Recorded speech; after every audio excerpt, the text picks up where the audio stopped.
Hello, we are now at the beginning of August, you wouldn't believe it from the rain, and we are 3 weeks away from completion, so we should be left here by the end of August, if not before. And we're just giving a bit of a tour to show you bits and pieces of completed work and work that's still in progress. So we're here on an elevation where repairs have been done. When we arrived, that post and the panels were out of line, and it looked like the wall had moved forward from the post. So these are all projecting. But as we've opened up, we've discovered that actually it's not the wall that's moved out, it's the post has twisted over time and moved inwards. So to actually repair that and to get these back and flush with it, the brickwork, which is only an inch behind, has had grooves cut in it to slide these in a little bit further, so everything is now flush again. And we've repaired with cover pieces which have new pegs, and we've also got some little covers where there are stainless steel screws holding the repairs in place. So we're not relying just on the pegs and glue, we're actually putting in additional screws in. Yeah. And you've finished the decorating now? These are all... Yeah. So this is the final coat now. So, and just going back to just an oak dowel pellet, tapered pellet. It's 12mm, half-inch tapered pellet. So you just knock that in, get it tight, put some glue on as well, just to make sure that it's not going to come back out. It normally sticks proud by about 5mm, and the lads will just clean that off with a chisel then back to the face. Yeah.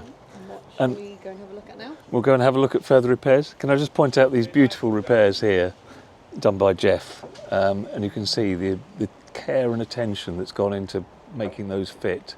I think they are beautiful. The purpose, of course, is to keep the water out and to stop any further movement where things are coming loose. Okay, so we'll now head up the scaffold and see what is up there. Right, so we're now up on first floor level, a beam above the window, where we did film before, and this was quite a mess with lots of split bits of timber and things not in line. So the cover piece has gone in. You can see pegs that are still to be finished, and where the timber is curved out to meet the profile between the two planes. And then we've got nice render repairs. We've also got little bits of timber to fill in where the rot had happened. And you can also see little covers where they've got stainless steel screws. So there's a lot of little extra bits and pieces to secure and hold things together. And here we have some burnt sand mastic. Yes. So yeah. And now they've finished this piece, totally, I'll be putting some more burnt sand mastic in these areas as well, where obviously water could penetrate and get trapped. So all this will be burnt sand mastic now they've finished all the timber repairs. Okay.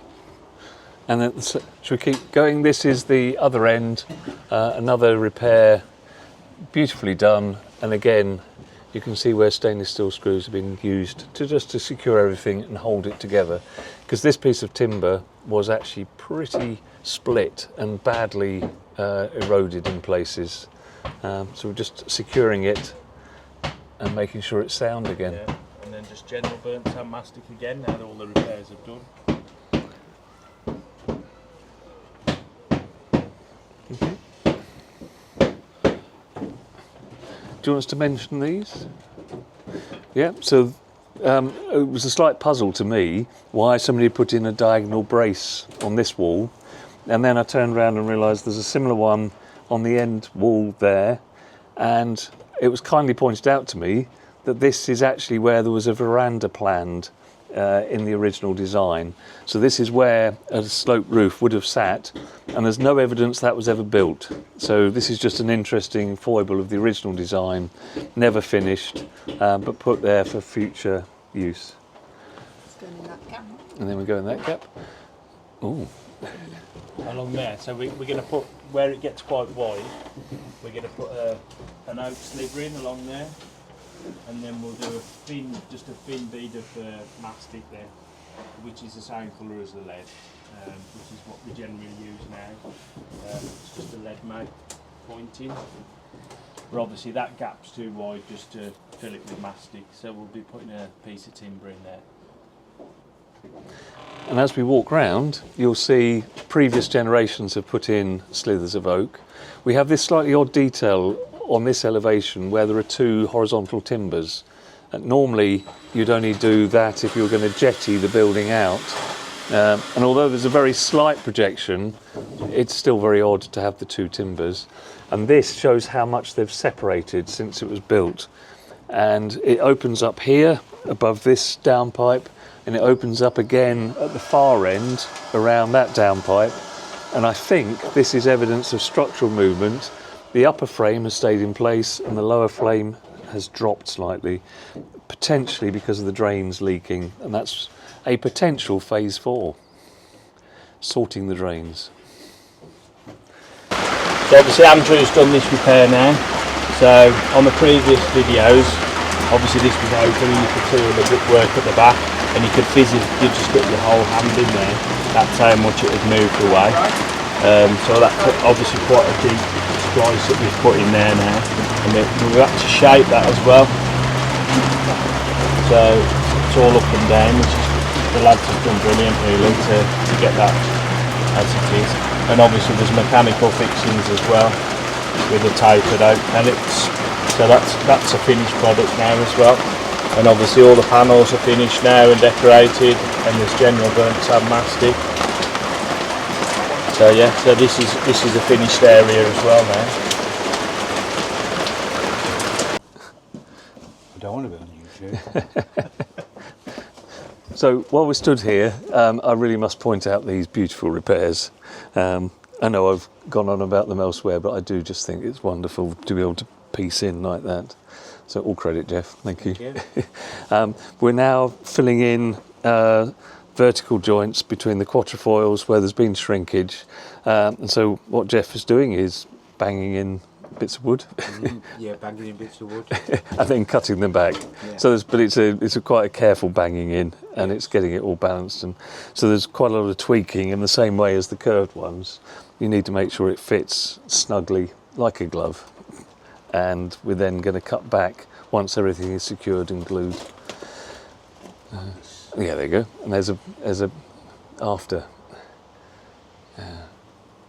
Oh, and a sneaky bit of burnt sand mastic there as well. So where the joints are very thin, that's what we're doing. That one's finished. Yeah. And that one. Yeah. So before and after. Yeah. Originally spoke about this piece of timber, didn't we, Tim? Yeah. Obviously the detail, and we've obviously there was shapes all over the place, so we agreed that we burnt some mastic that instead of just piecing in every little tiny bit. Yeah. So Yeah. this was done about 2 weeks ago, so you can see gone now it nice is and still soft, but it is setting. Yeah. So obviously within a few weeks that'll be quite hard then. Yeah. And obviously the good thing with the burnt sand mastic, it will move as well with the timber. Yeah. So yeah, so that's all complete now. Yeah. And obviously this gable as well. Before we could sort of push this, couldn't we? Yeah, there was definitely this is definitely not- on the wobble. yeah, so what we've obviously done, because we had the chance of all the panels off, we've reinforced back again. We've put timber straps at the back and tied back into the brick wall at the back. So now structurally this is just all sound and there's no banks in this at all. Yeah. Excellent. Yep.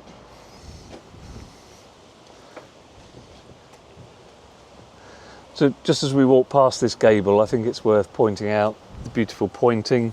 So a lot of the pointing here was quite hard cement and was cracking and causing problems.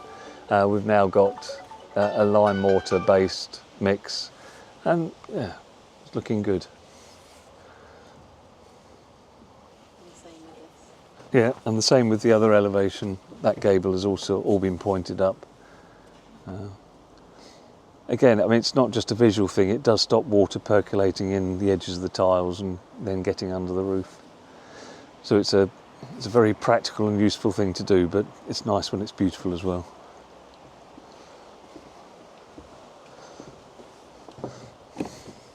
And a third one. I think as well, obviously, last time we videoed this area, it was still the original gutters. Yes. So obviously we've gone up to the 6-inch gutter now. Yeah. And obviously that's all been painted with a Yeah. Wightwick green. Yep. Yeah. As has the vent pipe. We've done a patch repair there Yes. as well. Yeah. So Yeah. there was a split in the lead, so obviously that was feeding water in over time. So we've done that nice little patch there.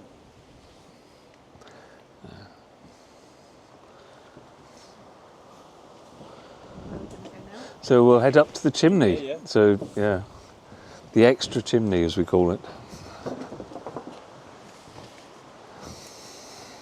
If we start low level first. Yep. Yeah.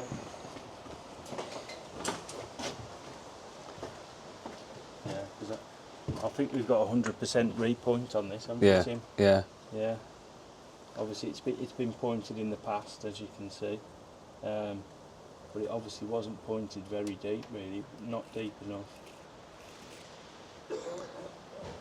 And it's like it's cement as well, Yeah. so it's just brittle, trapped just trapped the moisture behind, and obviously it's just pushing it all off. Adding to the problems we've got above. Yeah. Yeah. Okay, so we head up the ladder.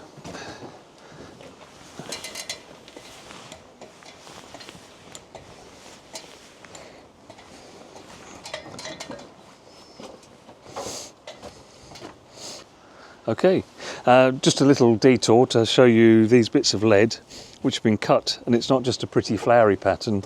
These will actually be going on tops of the chimneys. So each one will go on the chimney, and then each of these will be dressed round the top to grip on, as you see over on the chimney there. So that's going to be the finished effect. But again, as you can see, there's quite a lot of work in cutting out Yeah. and getting the lead work ready. So if I just show you this one, there's a pot here. So obviously that's the existing one. So obviously on these pots that we'll do it, we're going to have a metal strap that goes over. We'll just sit proud just onto 10mm lip there. So the strap is all the way through, is to stop the lead from dishing in the middle, and obviously forming just a bit of a bird bath. So then obviously these will just get dressed round then, and they will just be dressed back, and obviously that will just stay on then. Yep, yep, brilliant. And then we have a pile of bricks. So the pile of bricks is what we've dismantled from the next level up. What Rob has noticed is that all the bricks we're dismantling have been rebedded in cement. This chimney was actually peeling apart. There was a big crack, and it was starting to lean in all the wrong directions, i.e. outwards. And we've dismantled 8 or 9 courses, and it's taken Rob quite a long time to get the cement off, because somebody had rebuilt it using a cement mix, which is not good, and I think that's caused a lot of the problems. It has been rebuilt once. It's been rebuilt once before, and we've realised looking at the chimney over there that the top of that one has also been rebuilt, because they've used stretcher course throughout, whereas it's supposed to be stretchers and headers, the smaller bricks as well. So you can see that above the cornice line, the top 1, 2, 3, 4, 5 courses have been rebuilt, and again that looks cement. Yeah, These are, that one's original. yeah, that's on the list. But that's original, that one. That's original. That's not been rebuilt.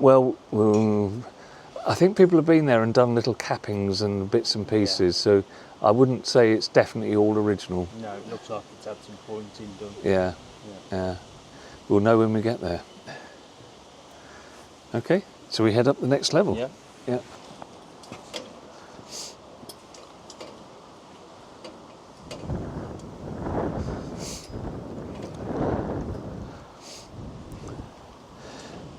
So we're here at the top of the chimney where we've got partial dismantling. So this is the level we've agreed to dismantle to. Above this point, there were cracks running up the joints and through some of the bricks, and it was all beginning to belly out in all directions. There are still slight bends and bellies on both sides, particularly this side, which we think might have been exacerbated by lining and other interventions. So you can see a bit of a bulge there. And everything is slightly out of line, doesn't quite go straight. Some of it might have been poor rebuilding, but we also think it's just moved a bit. And so what we're going to do is rebuild straighter, but not fully straight, because I don't think it's going to, if we tried to make it fully straight, we'd leave ledges and places that water would build up. So one thing we noticed, the flaunching around the pots. Yeah. Obviously when we got up here we could see how bad it was, and there were some really big wide cracks in the flaunching. Yeah. So obviously that was feeding a lot of water over the years, and obviously with the frost, and it was just expanding it out. Yeah. So that's a big reason really why you need to keep check on your flaunching, really, because that can cause massive problems. Ooh, this is just to round off at the end of the project. So although we've got 3 weeks to go, I don't think we'll do another video. So this is really to say thank you to all the volunteers and others in the staff who've supported us. It has actually been a pleasure to work here. But while we're here, just to mention things that it's worth knowing. The 2 chimneys over in the background, the barley twist, which we knew we couldn't dismantle because they're cemented together, so that would destroy the bricks. We were concerned about the lean on the chimneys, particularly the one to the right, but we have had a structural engineer up here and he has declared them to be safe and within the limits of any lean. And he put it in writing, which was rather nice of him. So those chimneys are sound. We've finished the roofing on the other side of that slope, and we are in the process of getting ready to move on. But it will be 3 weeks yet. So chimney still being rebuilt. Scaffold starts coming down next week. So when you next visit, you might find us gone. Yeah. So anything to say? Yeah, just going back to what Tim said, really, it's been a pleasure to work here and work with Tim and Rachel. And it's been really helpful through Messenger, really, to have the same lads throughout all the phases. Oh, absolutely. Because obviously the lads just know what they're doing now, because the work's pretty much the same as we followed through from phase 1 to phase 3. Yeah, so hopefully see you again on another phase going forward. We'd love to have a phase 4. Yes. Wightwick needs it. Yeah.